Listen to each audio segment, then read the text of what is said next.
Hello guys, welcome back to my channel. Today in this video I will show you how to fix overheating issue on iPhone in iOS 18.3. Now let's start the video. Solution number 1. Turn off location services. Open the setting app on your iPhone. On the setting page, scroll up, click privacy and security. Click on location services. Turn off location service. Again turn off to confirm.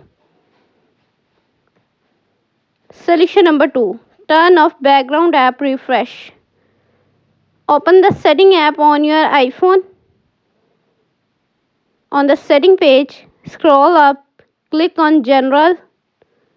Scroll up, click on background app refresh. Again click background app refresh.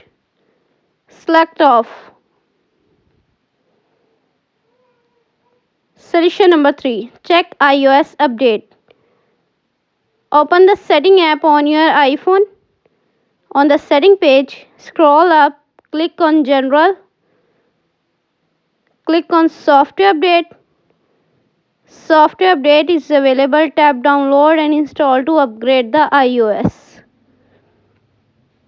Thanks for watching this video.